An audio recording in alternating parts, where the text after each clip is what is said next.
그래서 이 애플과 구글이 고안해낸 게 이 블루투스 기술을 활용해서 위치 추적, 그러니까 접촉 추적을 하는 방식인데요. Open your world, 지유 언니.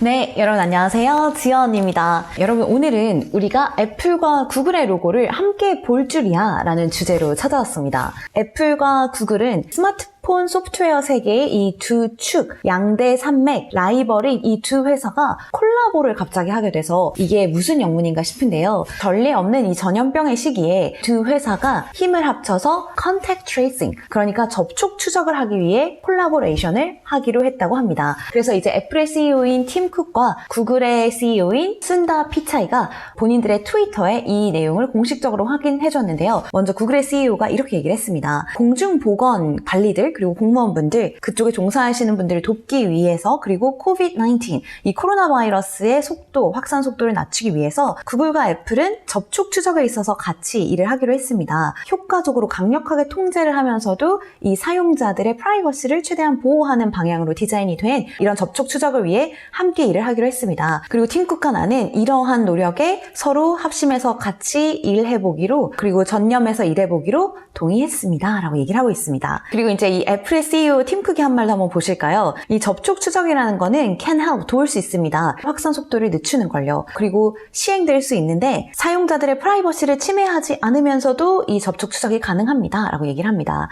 그래서 우리가 순다 피차이, 그러니까 구글의 CEO와 구글과 함께 일을 할 거고, 우리가 이렇게 하는 이유는 공중보건에 종사하시는 분들이 이 블루투스 테크놀로지를 활용할 수 있도록 돕기 위해서인데, 그래서 나와 애플 그리고 순다 피차이와 구글은 함께 노력할 것이다. 그리고 블루투스를 활용하면서도 이 투명성과 동의를 존중하는, 그러니까 프라이버시를 최대한 침해하지 않는 방향으로 협력을 하겠다라고 얘기를 하고 있습니다. 네, 그래서 그 내용을 이제 간단하게 보실 건데요. 다음 달, 그러니까 5월부터 양성 판정을 받은 확진자와 접촉한 사람들이 누구인지를 알 수 있도록 컨택트 트레이싱을 하겠다라고 얘기를 한 거예요. 우리나라 같은 경우에는 신용카드와 이 GPS를 기반한 위치 추적으로 확진자가 지나갔던 동선이나 그 사람과 접촉했던 사람들을 추적을 하고 있죠. 그런데 아무래도 미국에는 우리나라보다 이 프라이버시나 개인 정보에 대한 부분을 아주 민감하게 생각하는 분위기여서 이렇게 GPS 정보를 바로 활용하기가 어렵다는 그런 맹점이 있습니다. 그래서 이 애플과 구글이 고안해낸 게 이 블루투스 기술을 활용해서 위치 추적, 그러니까 접촉 추적을 하는 방식인데요. 일단 앱을 다운받습니다. 내 주위에 5분 이상 머물렀던 사람들의 그 정보가 블루투스의 형식으로 저장이 된다고 합니다. 그런데 이렇게 이제 블루투스 통신을 통해 교환을 할 때 익명화된 식별자를 서로 교환을 한다고 해요. 이 식별자를 15분마다 바꿔주는 거예요.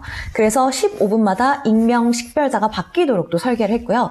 이건 기술 용어로 Rolling Proximity Identifiers라고 불린다고 합니다. 하지만 좀 불편한 점도 있는데요. 일단 확진자가 본인이 이제 확진 판정, 그래서 양성 판정을 받았을 때 내가 양성 판정을 받았다라고 내가 클라우드에 올려야만 그 정보를 기반으로 내 주위에 접촉을 했었던 사람들한테 연락이 갑니다. 그러니까 이 앱을 다운받은 사람들도 주기적으로 이 확진자의 익명 식별자를 다운로드를 해야 내가 지나간 자리에 혹은 내가 스쳤을지도 모르는 사람한테 양성 확진이 났구나라는 걸 알 수 있다는 거죠. 그러니까 주기적으로 업데이트를 해줘야 하고요. 아까 15분마다 익명 식별자가 바뀐다고 했었죠. 이 15분마다 바뀐 이 식별자를 시간대별로 색인해주는 역할을 하는 일일 추적키, 이것 또한 다운을 받아야 한다고 합니다. 뭔가 장난을 치거나 악용하는 사례로 내가 확진 판정을 받은 사람이 아닌데도 확진됐다고 할 경우에는 이 정보에 교란이 올 수 있다는 그런 단점도 있는 것 같아요. 물론 우리나라의 방식, GPS를 사용하는 방식은 프라이버시를 침해한다는 측면에서 문제가 있을 수 있지만, 우리나라는 일단은 개인의 프라이버시보다는 공중보건의 이익이 더 크다고 판단을 해서